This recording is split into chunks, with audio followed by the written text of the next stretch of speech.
नमस्कार विद्यार्थी मित्रों, स्टैंडर्ड 7 सब्जेक्ट इंग्लिश।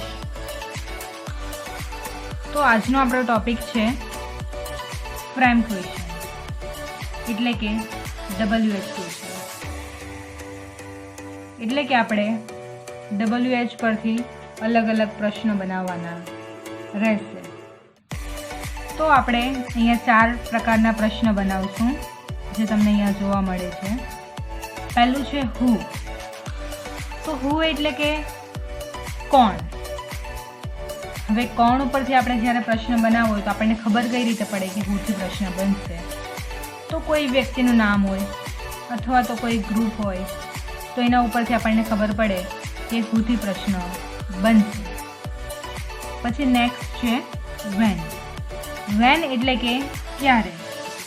વેન એ સમય દર્શાવે છે। 8 વાગ્યે, 9 વાગ્યે, in the evening, in the morning. તો જ્યારે પણ આ શબ્દ આવે તો ત્યારે આપણે વેનથી પ્રશ્ન બનશે।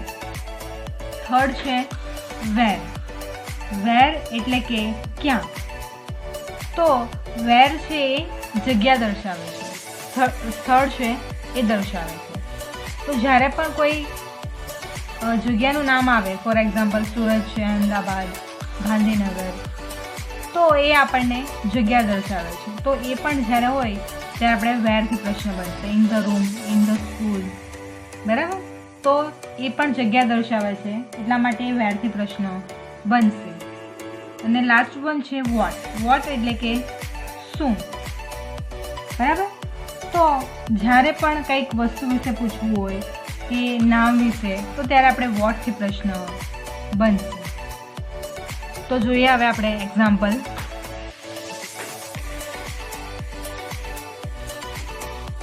Frame question two get the underline words as answer, બરાબર। તો અહીંયા આપણને પહેલાં એક્ઝામ્પલ આપવામાં આવ્યું છે, જોઈ લઈએ। Nita return home in the evening, બરાબર। Nita return home in the evening, અને 2 આપણને અંડરલાઇન આપવામાં આવી છે। હવે નીતાના નીચે અંડરલાઇન છે એટલે કે આપણે વિચારવાનું કે આ પ્રશ્ન છે શાનાથી બનશે, બરાબર। તો આપણે જેમ ડિસાઇડ કર્યું એમ હુ, વેર, વેન અને વોટ, આ 4 પ્રકારના છે પ્રશ્ન બનશે। તો સૌથી પહેલું નીતા છે એટલે કે નામ છે, તો હુથી પ્રશ્ન બનશે, રાઈટ। તો અહીંયા આપણે લખશું પહેલાં હુ, એની પાછળ આપણે કોઈ પણ પ્રકારનો ચેન્જ કરવાની જરૂર નથી। ડાયરેક્ટ નામની જગ્યાએ હુ લખીને લાસ્ટમાં ક્વેશ્ચન માર્ક। આ જે ક્વેશ્ચન માર્ક છે એ કરવાનું આપણે ભૂલવાનું નથી, બરાબર। નેક્સ્ટ છે ઇન ધ ઇવનિંગ। હવે ઇન ધ ઇવનિંગ છે એ સમય દર્શાવે છે, બરાબર, એટલે કે સાંજનો સમય છે, ઓકે। તો આપણે વેનથી પ્રશ્ન બનશે। તો સૌથી પહેલાં આપણે વેન લખશું, એના પછી આપણે લખશું ડીડ, બરાબર। તો આપણને અહીંયા જોવા મળે છે કે આ વાક્ય છે એ ભૂતકાળનું છે। તો જ્યારે પણ ભૂતકાળના વાક્ય હોય તો ત્યારે આપણે એની સાથે ડીડનો ઉપયોગ કરવાનો રહેશે, બરાબર। તો વેન પછી આવશે ડીડ, કમ્પલસરી।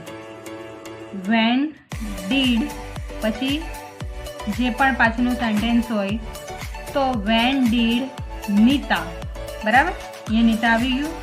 પછી જ્યારે આપણને અહીંયા ભૂતકાળનું રૂપ જોવા મળે છે એટલે કે V2 જોવા મળે છે, તો આપણે જ્યારે પણ પ્રશ્ન બનાવશું ત્યારે એને V1 કરવાનું રહેશે। એટલે વેન ડીડ નીતા રિટર્ન છે તો એનું ખાલી રિટર્ન રહેશે। વેન ડીડ નીતા રિટર્ન, પાછળ જે પણ આપ્યું છે બેઠું લખવાનું રહેશે। પણ એટલું ધ્યાન રાખવું કે જ્યારે વેનથી પ્રશ્ન બને છે તો એ પાછો સમય દર્શાવતો શબ્દ આવવો જોઈએ નહીં। તો when did Nita return home, લાસ્ટમાં ક્વેશ્ચન માર્ક, બરાબર। તો હવે જોઈએ આગળ।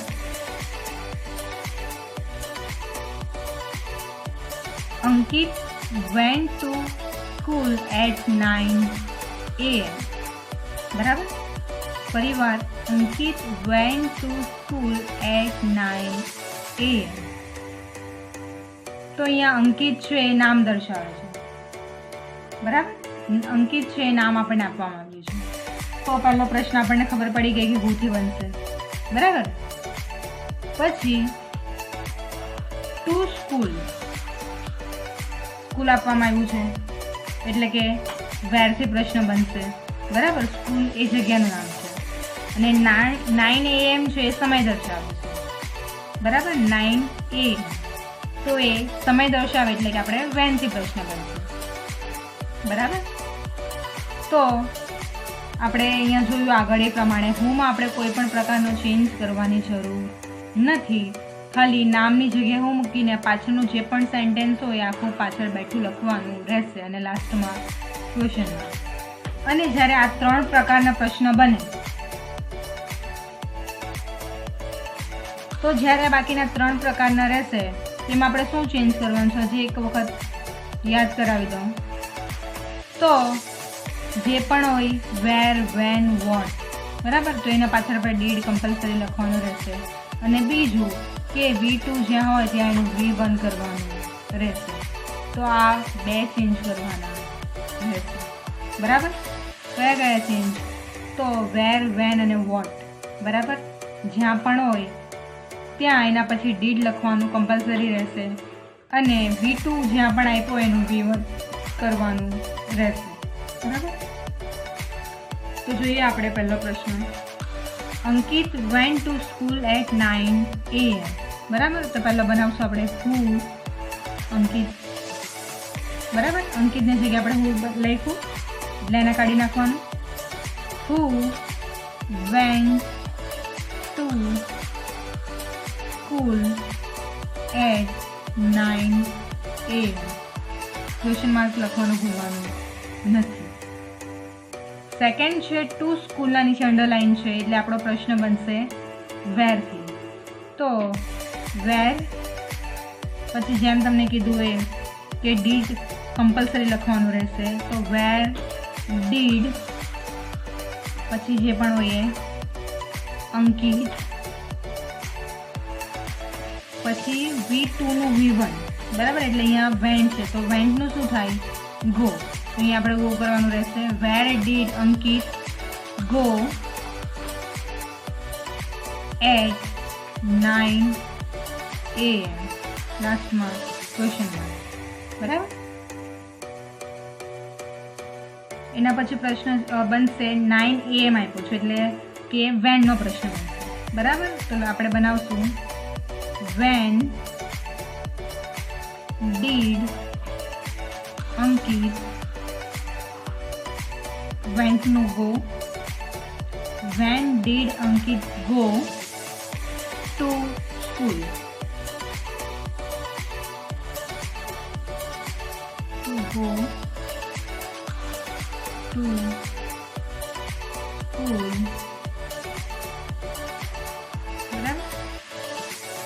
When did Ankit go to school? Last mark. Question mark. Okay.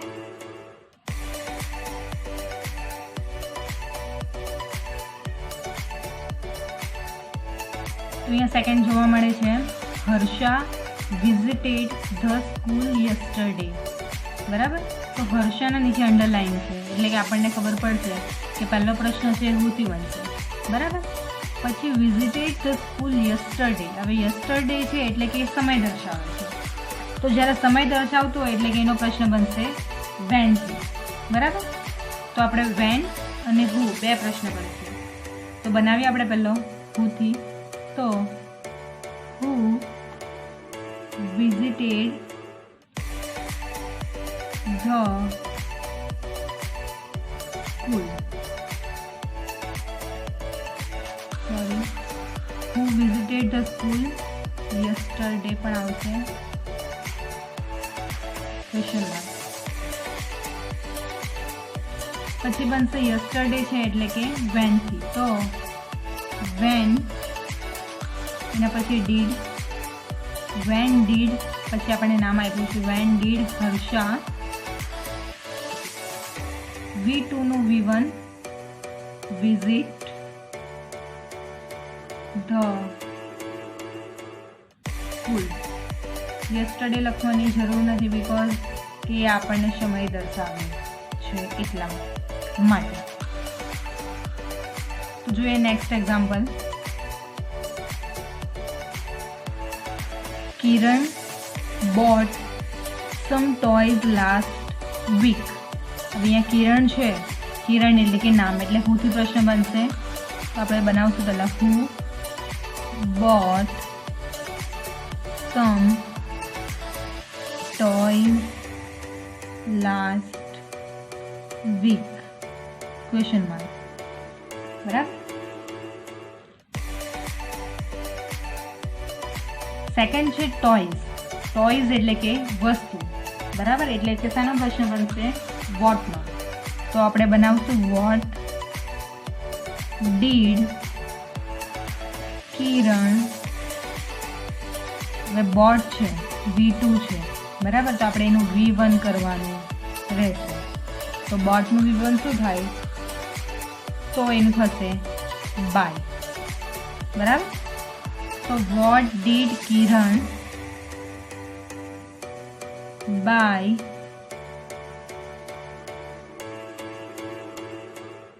સમ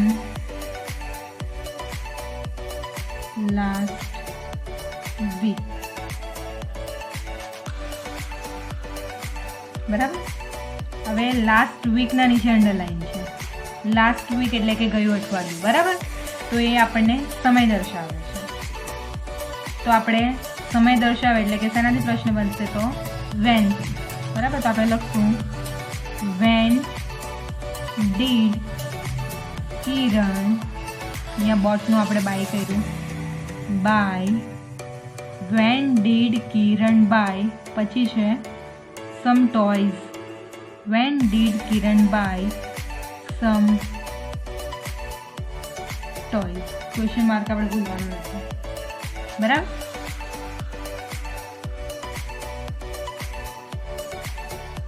તો નેક્સ્ટ આપણને જોવા મળે છે the gardener put the flowers in the vase. બરાબર. તો પહેલે અંડરલાઈન ધ ગાર્ડનર હોય છે, તો એટલે કે વ્યક્તિ છે. બરાબર. તો પ્રશ્ન બનશે હુથી. હુ ધ ગાર્ડનર એનાથી નીકળી જશે. Who put the flowers in the vase. બરાબર. પછી સેકન્ડ અંડરલાઈન છે ફ્લાવર્સના નીચે. ફ્લાવર્સ. બરાબર. એટલે કે શાનાથી પ્રશ્ન બનશે? તો વોટથી બનશે. તો વોટ પછી આપણે did compulsory.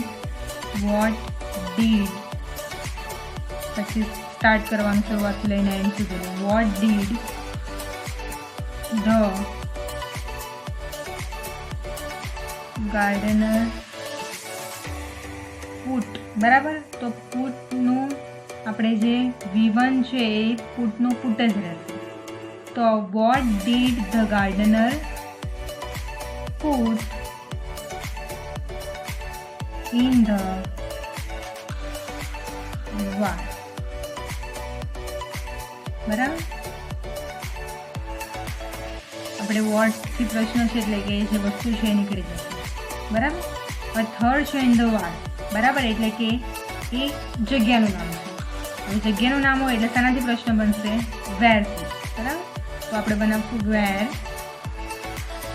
Did the gardener પછી પુટ ધ ફ્લાવર. ક્વેશ્ચન. બરાબર. હવે જોઈએ આગળ. Series arrange the books in the cupboard in the morning.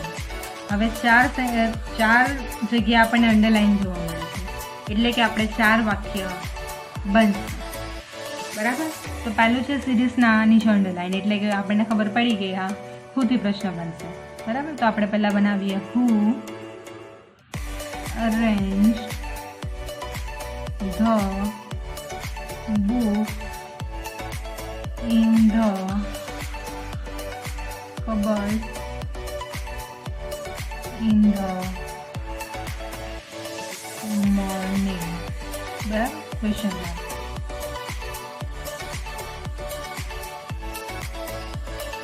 હવે સેકન્ડ અંડરલાઈન આપણને જોવા મળે છે ધ બુક્સના નીચે.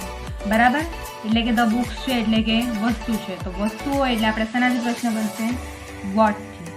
તો આપણે લખશું વોટ, એના પછી did compulsory, what did series V2નું V1, એટલે કે અરેન્જ આપ્યું છે આપણને એનું V1 કરવાનું આપણે. બરાબર, વોટ ડીડ સિરીઝ અરેન્જ. હવે ધ બુક છે એ આપણે કાઢી નાખશું in the cupboard in the morning. આખું લખી નાખશું લાસ્ટમાં ક્વેશ્ચન માર્ક. બરાબર,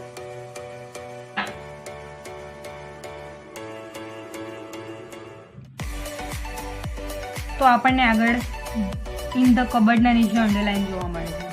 બરાબર, એટલે કે એ જગ્યાનું નામ છે. હવે જગ્યાનું નામ છે એટલે કે એ પ્રશ્ન બનશે વેરથી.